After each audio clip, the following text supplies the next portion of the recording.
Einen wunderschönen Dienstagmittag. So schön, dass du eingeschaltet hast zu unserer Hour of Prayer. Und ich freue mich riesig, dass du dabei bist. Ihr habt schon fleißig in den Chat geschrieben.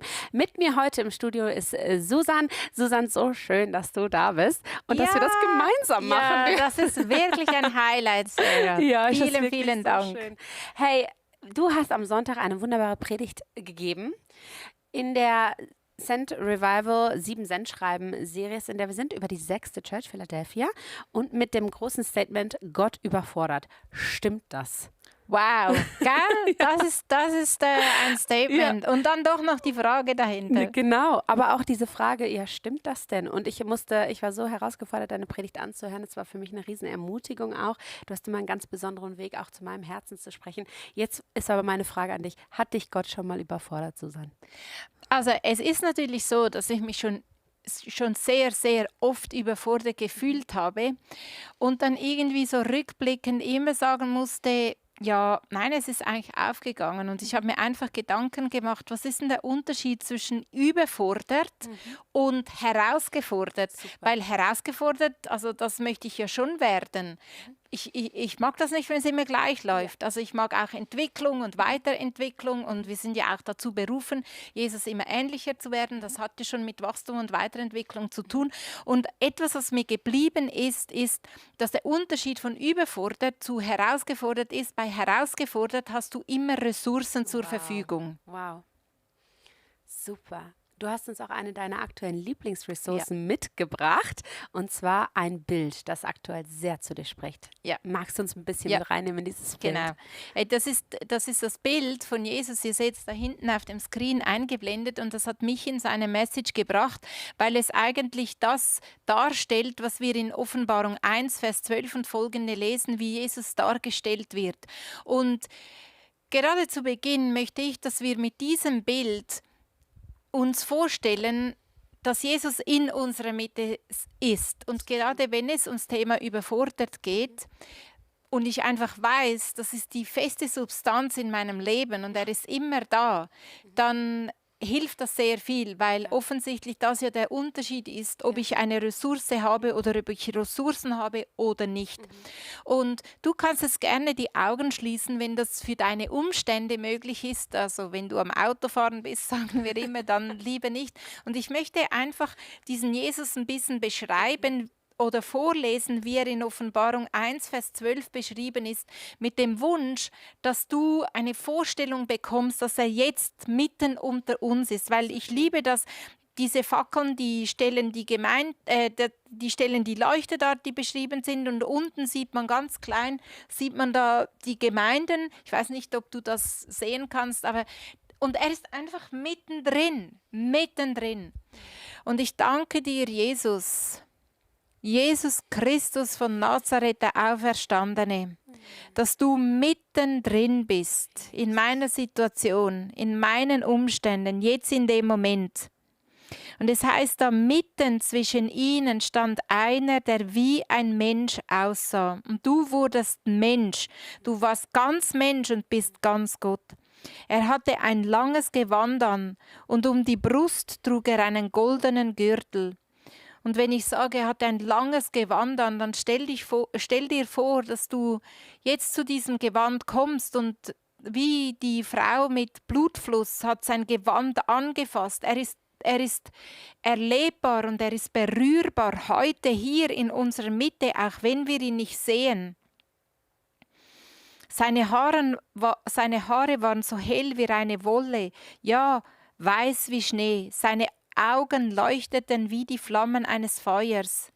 Die Füße glänzten wie Bronze im Schmelzofen und seine Stimme dröhnte wie das Tosen einer mächtigen Brandung.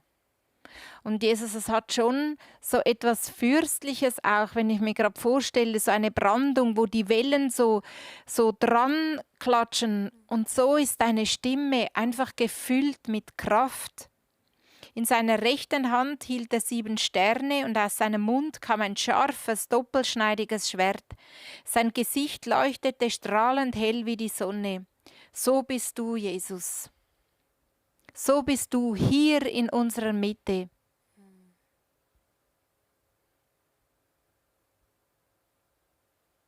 Amen.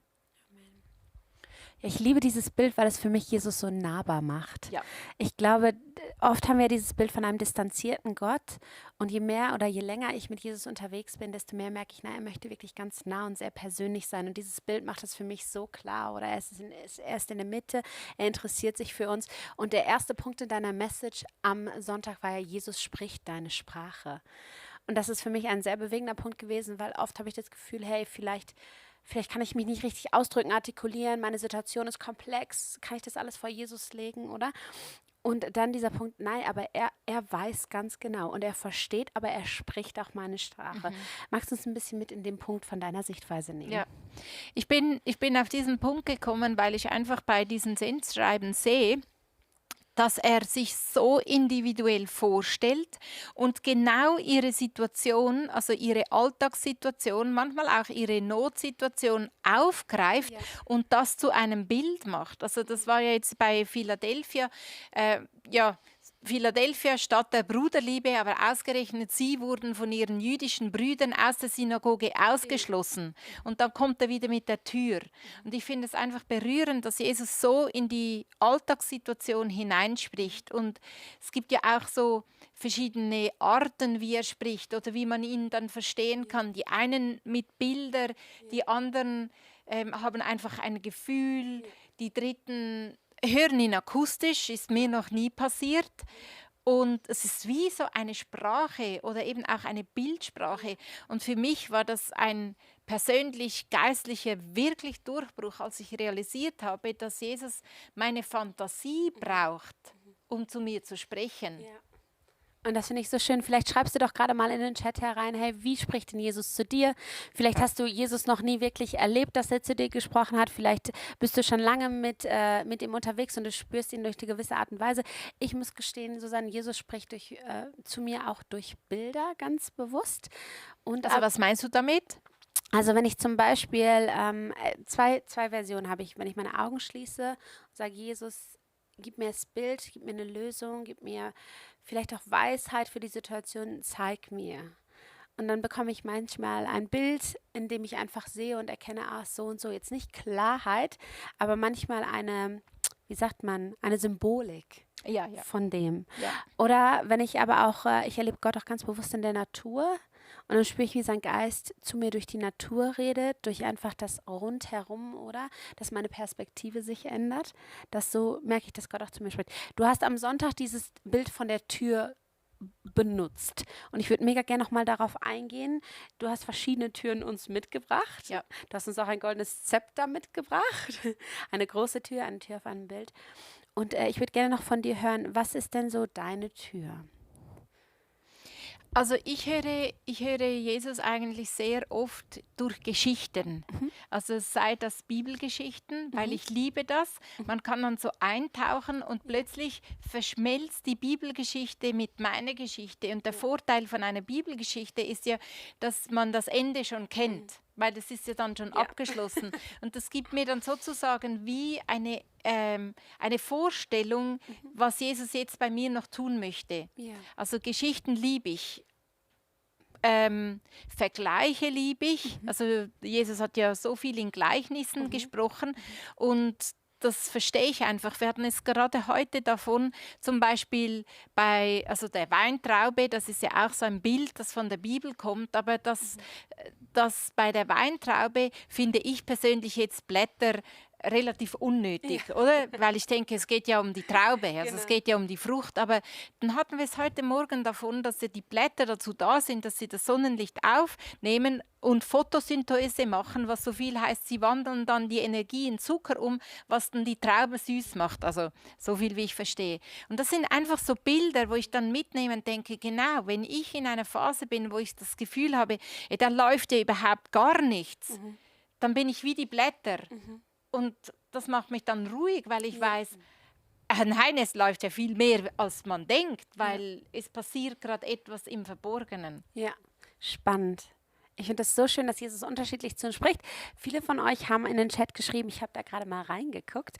Und zwar sagen einige von euch, Jesus spricht zu mir durch Bilder, oft auch ein Gefühl, durch Träume. Und das finde ich auch sehr spannend, Träume. Das ist ja wirklich auch eine Sache, wo Gott zu einem spricht. Ich finde es manchmal noch recht schwierig zu sagen, was sind jetzt meine Träume, was sind Träume wirklich von Gott, gottgegebene Träume. Bei mir zeigt sich das über Zeit. Aber ich würde gerne einfach noch jetzt die Zeit nehmen, Susanne, dafür zu beten. Ja. Weil ich glaube, es ist so wichtig, dass wir unsere Ohren auch schärfen, wie Gott zu uns reden möchte, oder unseren Geist auch schulen, oder? Ich durfte vor den letzten 4 Wochen im Online-Gebetstraining dabei sein oder bei dem Prayer-Kurs vom ICF. Das hat mir so gut getan, weil es eben auch meine Sinne geschärft hat, ne, für das, was Gott tut. Aber nimm uns doch gerne dort mit in ein Gebet. Ja. Und himmlischer Vater, hier sind wir. Ich danke dir für die Tatsache, dass du kein schweigender Gott bist, sondern dass du sprichst.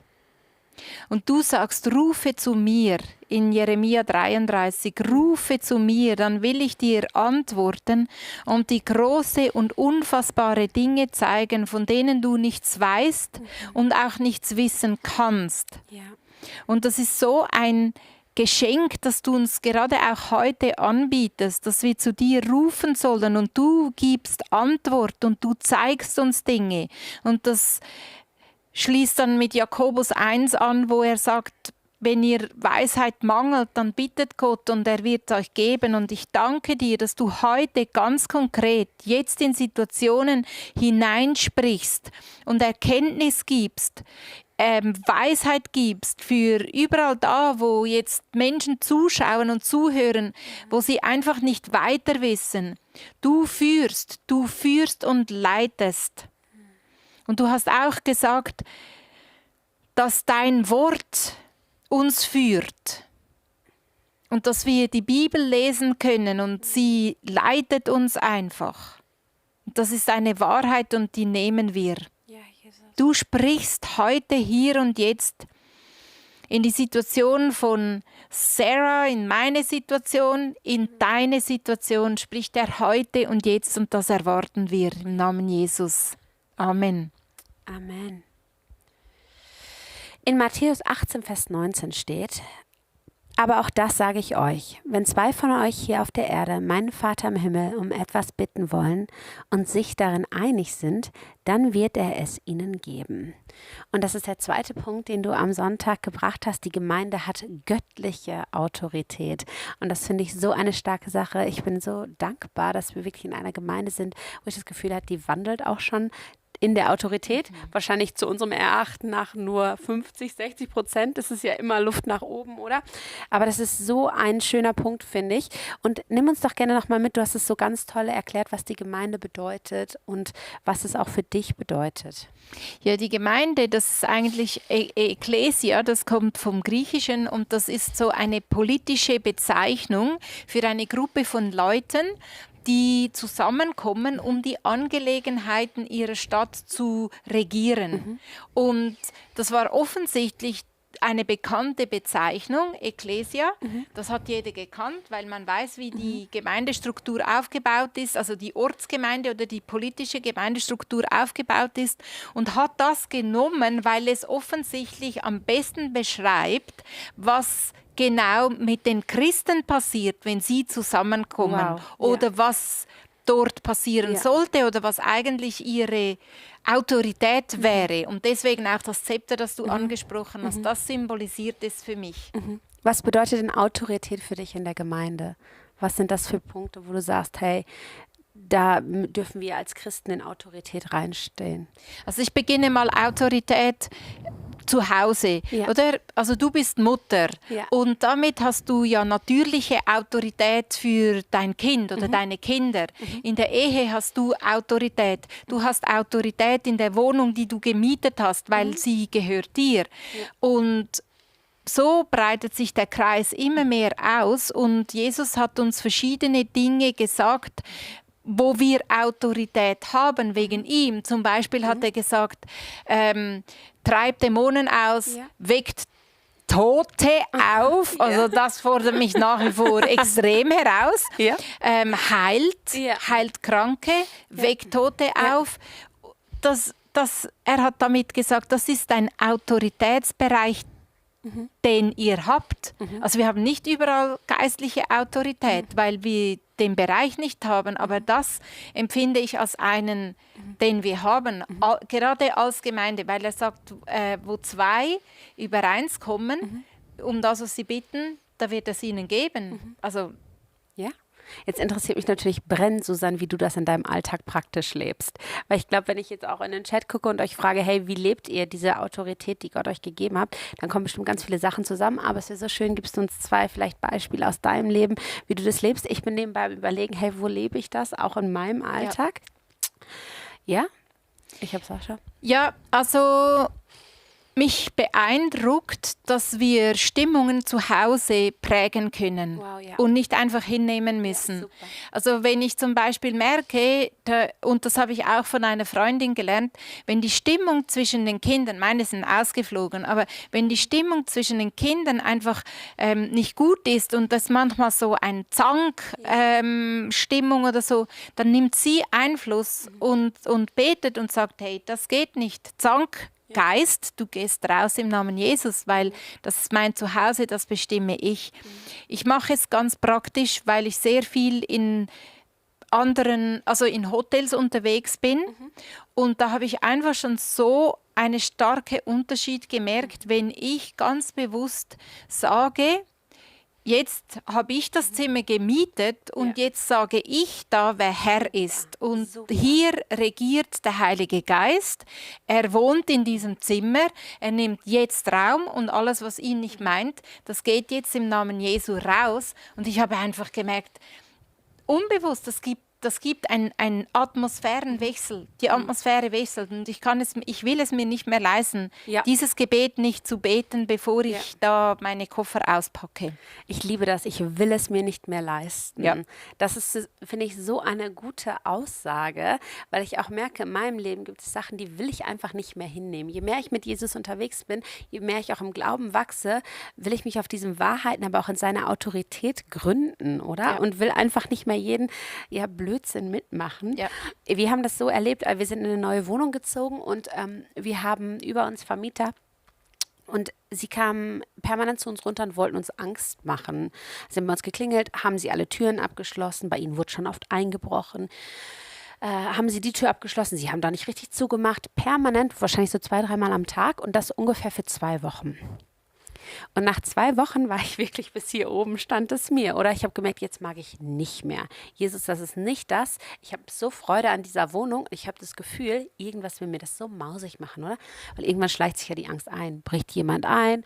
Nimmt jemand deine Sachen? Wir haben jetzt nichts zu Hause, was so wertvoll wäre, aber... Und dann hat sie wieder bei mir geklingelt. Und dann hat sie wieder mir gesagt, hören Sie, Sie müssen wirklich gut abschließen immer. Da habe ich zu ihr gesagt, wissen Sie was? Ich weiß, dass hier eingebrochen wurde, aber das endet hier. Denn wir sind Christen, dieses Haus ist gesalbt und geölt, es steht unter der Autorität Gottes und wir sind seine Kinder und hier wird niemand einbrechen. Und ich habe das in so einer Überzeugung gesagt, der Heilige Geist hat mir so eine heilige Gerechtigkeit in dem Moment gegeben, weil ich es nicht mehr hingenommen habe. Und dann war sie ganz perplex, hat mich angeguckt und sagte, wie, Sie sind Christen? Sag ich, ja, wir sind Christen und wir sind fest davon überzeugt, dass Gott diese Wohnung segnet. Und dann hat sie gesagt, das finde ich ja spannend. Ja, dann glauben Sie fest daran. Und seitdem, Susanne, ist es nicht mehr vorgekommen. Das war wie so der Strich, wo ich gesagt habe, bis hierhin und nicht weiter. Ja. Und da habe ich auch gemerkt, der Pat und ich sind wirklich davon überzeugt, oder dass Gott es gut mit uns meint und dass es eben auch diese Autorität der Gemeinde, wo 2 oder 3. Ja. Und wir sind ja hier jetzt eine Gemeinde, oder? Ja. Hey, und by the way, das muss ich jetzt unbedingt noch loswerden, weil ich mich ja gerade für Ladies Night, das ist morgen, beschäftige und wir gehen morgen noch mehr auf dieses Thema ein. Also falls du einschalten kannst, wann ist es? 20 Uhr mit Worship und dann gibt es Message und dann gibt es God Experience Teil extra für online. Also das könnte deine Chance sein. Das einfach noch gesagt, um genau das Thema zu vertiefen. Mega, mega schön. Lass uns doch noch mal dafür beten. Vielleicht magst du jetzt auch gerade noch in den Chat schreiben, hey, das sind Bereiche, in denen wünsche ich mir vielleicht auch geistliche Autorität. Weil ich glaube, zum Beispiel eine Sache, in der ich mir jetzt wirklich persönlich noch geistliche Autorität mehr wünsche, ist wahrscheinlich schon auch in meiner Mutterschaft. Da bin ich einfach am Lernen. Ich bin jetzt 2,5 Jahre Mami, oder? Und ich merke so wirklich, im Alltag ist gut, aber wenn ich mit gewissen Dingen konfrontiert werde, vielleicht auch mit anderen Idealvorstellungen und anderen Sachen, dann muss ich immer noch lernen, eine Linie zu ziehen und zu sagen, bis hierhin und nicht weiter. Oder nur weil das so in der Welt läuft, heißt es nicht, dass es in meiner Familie auch so laufen muss, oder? Ja. Das ist zum Beispiel eine Sache, wo ich mir das wünsche. Genau. Ja, weil man hört so Dinge, so ist es halt. Oder zum Beispiel die Teenagerphase, da rebellieren sie halt. Nein, muss nicht sein. Ja, oder man redet ja von den schrecklichen 2 Jahren, oder? Diese 2 Jahre Terrible Twos auf Englisch. Ja, genau. Und ich habe einfach gesagt, das will ich nicht. Ja. Ich will es nicht. Es ist schon okay, dass mein Kind durch eine wachstumsemotionale Phase geht. Ja. Aber wir leben das anders bei uns zu Hause, oder? Und ich muss es nicht hinnehmen. Ja, lass uns doch da noch einen Moment verweilen, was so Dinge sind oder so Glaubenssätze, die du glaubst. Du hast es so, das veranschaulicht es so extrem. Eben die Zweijährigen, die Trotzphase. Also natürlich haben sie das, aber wie man damit umgehen kann, ist ja einfach so unterschiedlich. Oder wir hatten es gerade vorher davon, dass ich mir eine Vision schenken lassen möchte für die Sommerzeit, wo wir weg sind, wo eine Visionszeit sein soll. Ja. Und ich denke nur, wir haben so viel geplant und es läuft so viel, dass Kopf runter und einfach durch und überleben. Und das sind manchmal so negative Einstellungen. Und hier, also gerade bei unserem persönlichen Leben, wenn nicht da, wo können wir sonst Autorität nehmen? Und da beginnt es, dass wir Autorität nehmen können. Und ich möchte einfach jetzt beten und sagen, Heiliger Geist, lass uns jetzt erkennen, wo wir so negative Glaubenssätze mit uns mittragen oder so negative Aussagen einfach in uns drin sind, eben wie so, ja gut, die nächsten 4 Wochen halt Kopf runter und durch. Nein, stopp im Namen Jesu. Stopp im Namen Jesus mit diesen Sätzen und sie fliegen jetzt auf. Sie fliegen jetzt auf. Es wird uns jetzt bewusst, wo wir aussprechen über uns. Ich bin halt ein Tollpatsch. Ich habe halt nicht so Glück wie du. Ich bin halt nicht so dies und das wie du. Lass diese Sätze auffliegen im Namen Jesu und dann nehmen wir einfach deine Autorität. Und Worte haben Macht. Und du hast uns die Macht gegeben, dass wir Dinge nicht schönreden, aber die Energie, die du uns gibst, einsetzen wollen, um Dinge so zu formulieren, wie du es eigentlich gemeint hast. Ja, Jesus, und ich möchte auch jeden einfach mit dieser göttlichen Autorität segnen. Mit der Gewissheit, dass du sie ausgerüstet hast und zurüstest. Und Heiliger Geist, ich bitte jetzt ganz besonders, dass du offenbarst Bereiche, in denen wir in dieser göttlichen Autorität mehr wandeln dürfen. Dass du uns das aufzeigst und dass wir wirklich dieses Land einnehmen, das der Feind vielleicht auch von uns genommen hat und dass wir dort wieder mehr Land einnehmen dürfen, dass da wirklich deine göttliche Herrschaft etabliert werden darf, Jesus. Und ich möchte wirklich ganz besonders auch beten für Bereiche, in denen wir vielleicht auch Unglauben zugelassen haben, wie Susanne es gerade schon gesagt haben. Reiße du diesen Unglauben aus, Heiliger Geist, und pflanze Saat des Glaubens. Dafür möchte ich wirklich beten, dass diese Autorität immer mehr zum Vorschein in unserem Leben kommt. Nicht Stolz, nicht Überheblichkeit, sondern dieses reine göttliche Autorität, dieses Bild von dir, das so rein und weiß und leuchtend ist, das wünsche ich mir für unser Leben, dass das zum Vorschein kommt, die Kraft des Heiligen Geistes und deine Autorität. Ja. Ja. Hey, das muss ich dir jetzt noch kurz erzählen, Sarah. Und euch allen natürlich. Wir haben ja gesagt, hey, nehmt das Buch Bibellesen wie niemals zuvor, um einfach durch die Sommerzeit zu gehen, weil Bibellesen, das ist ja das Wort Gottes. Er spricht ja auch in erster Linie oder auch durch das Wort Gottes. Habe ich heute 2. Juli, also das Kapitel 2 aufgeschlagen und eine Geschichte gelesen, die ich ja selber erlebt habe und deswegen reingeschrieben habe. Aber es ist einfach, hat mich wieder so ermutigt, wie kraftvoll das Wort Gottes ist in eine Situation, das war ein Erlebnis, wo eine alleinerziehende Mutter, die musste aus der Wohnung raus und hatte nur noch wenige Tage Zeit und konnte keine finden, weil sie Sozialbezügerin war und niemand will eine Sozialbezügerin als Mieterin. Und es war wirklich eine hoffnungslose Situation. Und mir ist der Bibelvers in den Sinn gekommen für diese Frau aus Sprüche 31, wo es heißt, sie strahlt und lacht. Sie strahlt Kraft und Würde aus und sie lacht und sie hat keine Angst vor dem kommenden Tag. Ja, super. Und das ist einfach die Wahrheit. Und so können wir Autorität nehmen, ganz praktisch über unsere Situationen. Die Umstände und die Tatsachen, das ist das eine. Aber Gottes Wort ist die Wahrheit und das dann darüber auszusprechen, das war wirklich explosive Kraft. Mega schön. Und das ist auch eine ganz tolle Einleitung zu unserem nächsten Punkt, nämlich deine Geschichte passt in Gottes größeres Bild. Und der Bibelvers ist so schön.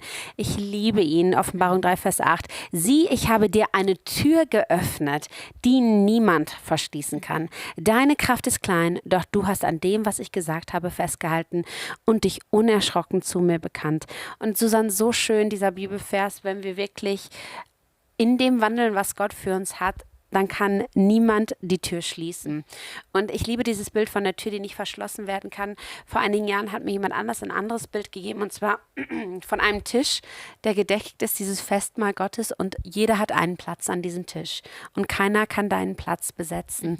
Und ich finde es so schön, du hast hier ein paar Bibelverse mitgebracht von verschiedenen Personen aus der Bibel, oder? Die auch in dieser Berufung gewandelt sind. Nimm uns doch gerne ein bisschen mit und du kannst auch wirklich gerne noch zu dem Punkt was sagen, wenn du magst. Ja.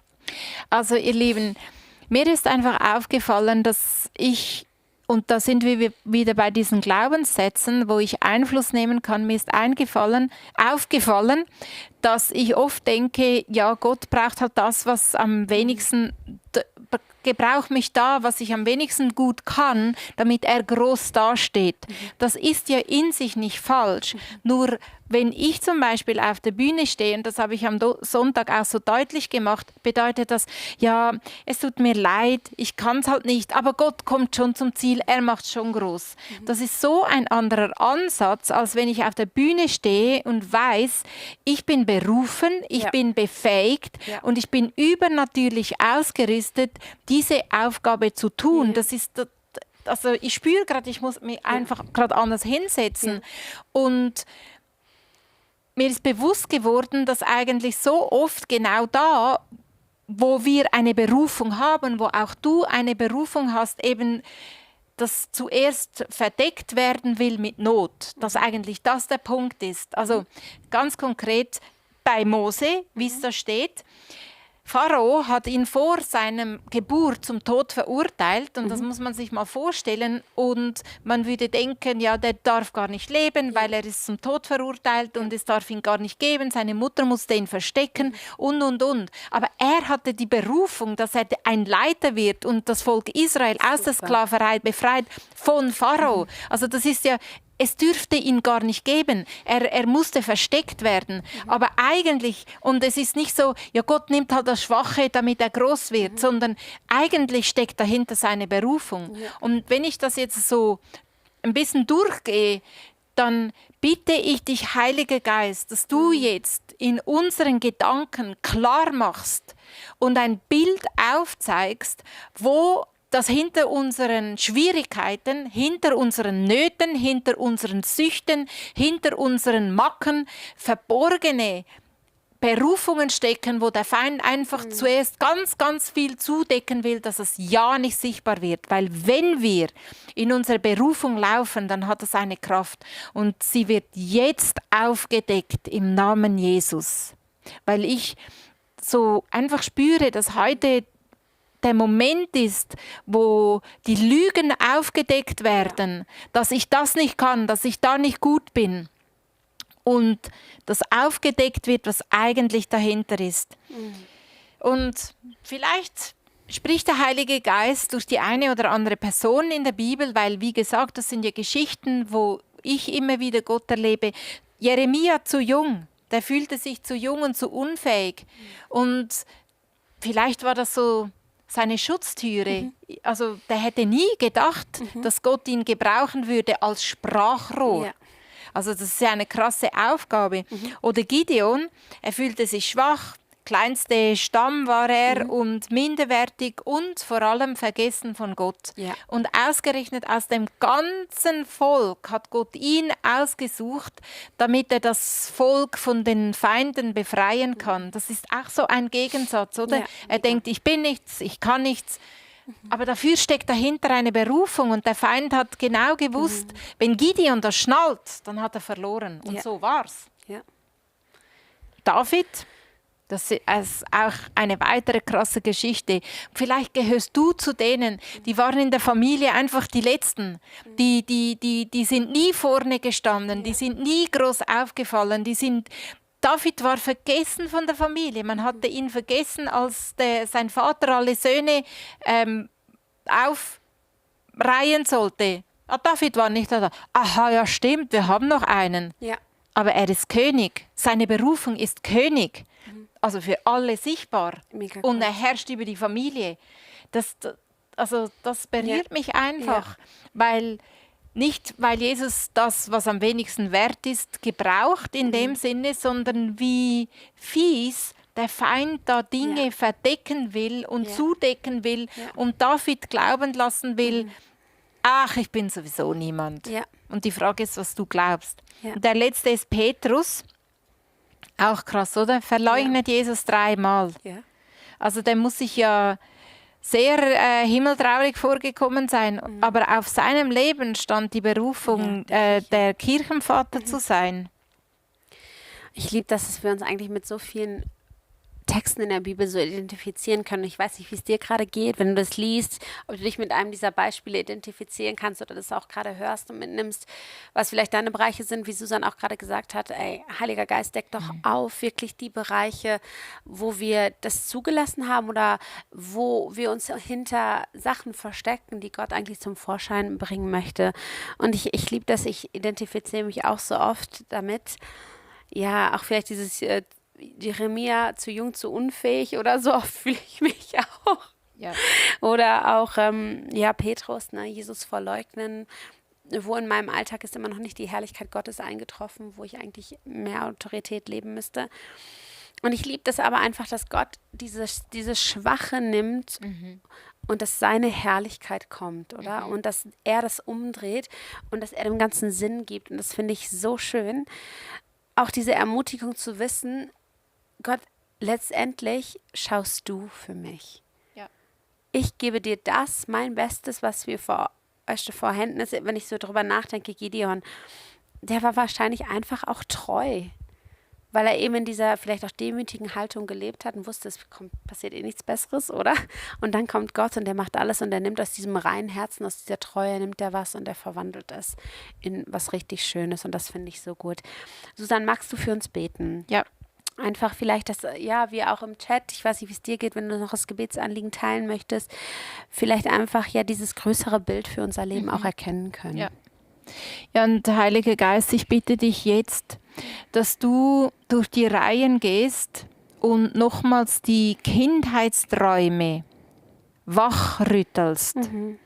Die Vorstellungen, die wir als Kind mal gehabt haben, was wir gerne wären oder wo wir uns gesehen haben. Und das sind Träumereien,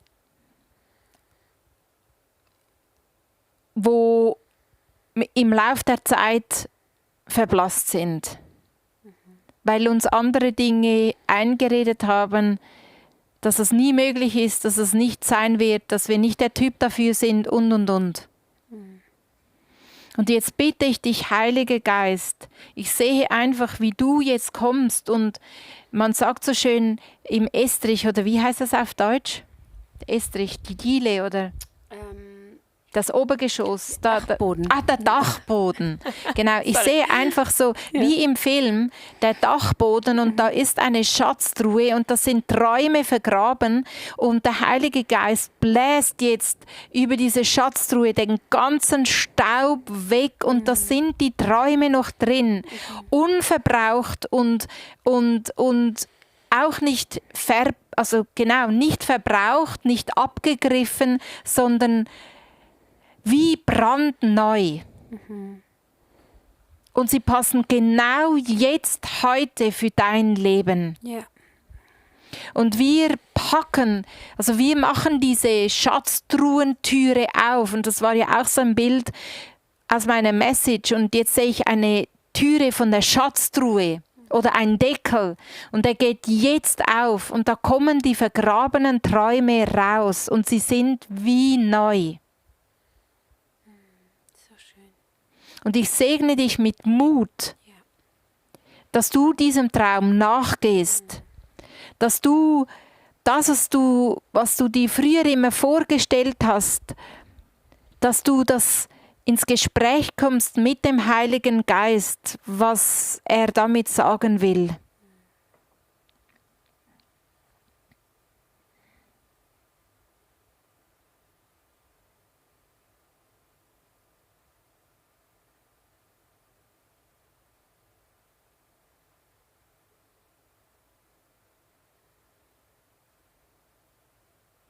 Und ich sehe einfach, eine Schatztruhe hat für mich auch immer viele Schmuckstücke drin. Das heißt, du bist ausgerüstet. Du hast Dinge drin, die den Wert als Königtochter zeigen, wenn du diese Dinge nimmst und anfängst, damit zu leben, sie zu tragen.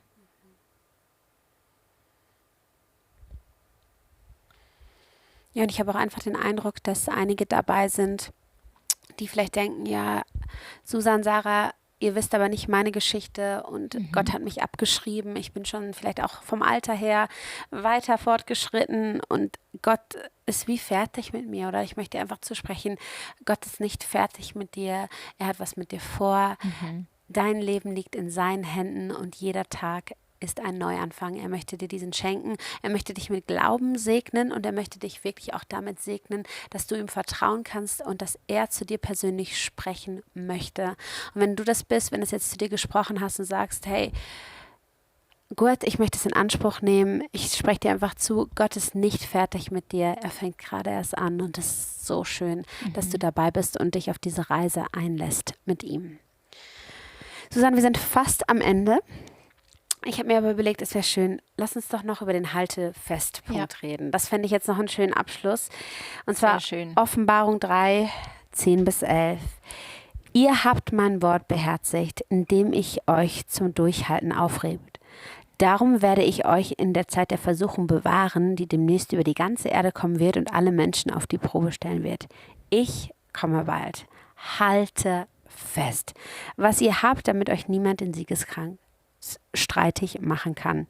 Wow, halte fest, Susanne. Was sind so Seasons oder vielleicht auch Situationen in deinem Leben, wo du dich einfach bewusst daran erinnern musst, an Jesus festzuhalten?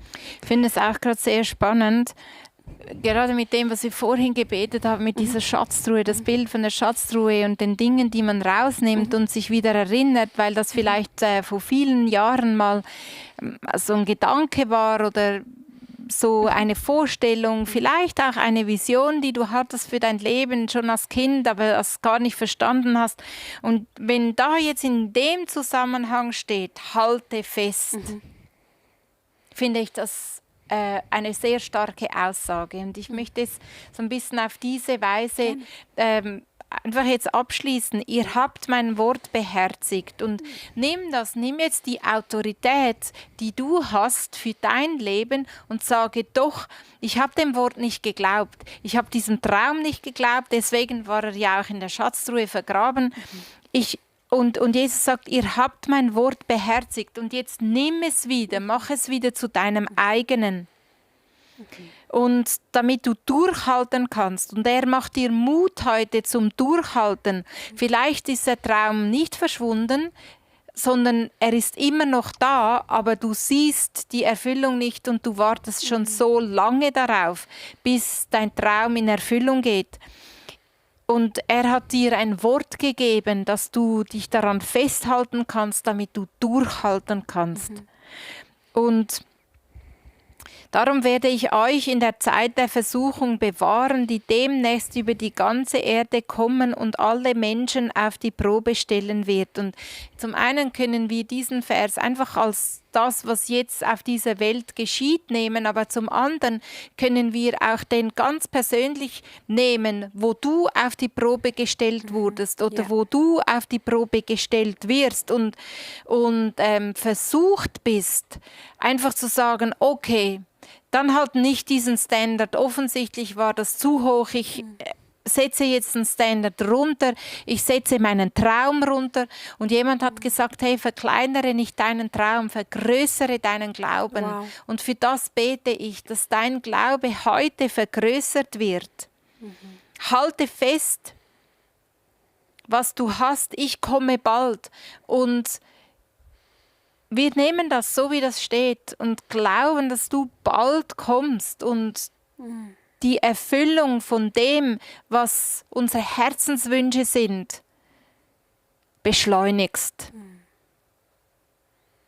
Und wir halten an dir fest, Jesus. Ja. Wir halten an dir fest, damit niemand uns den Siegeskranz streitig machen kann. Und der Siegeskranz für mich nimmt einfach auch wieder Bezug auf die Autorität, die uns gegeben ist, über unser persönliches Leben, in unserer Familie, in unserer Wohnung, mit dem, was mit unseren Kindern passiert. Ja. Es gibt Autoritätsbereiche, die uns anvertraut worden sind. Und wir halten fest, was du uns zugesagt hast, Jesus, damit niemand uns den Siegeskranz streitig macht.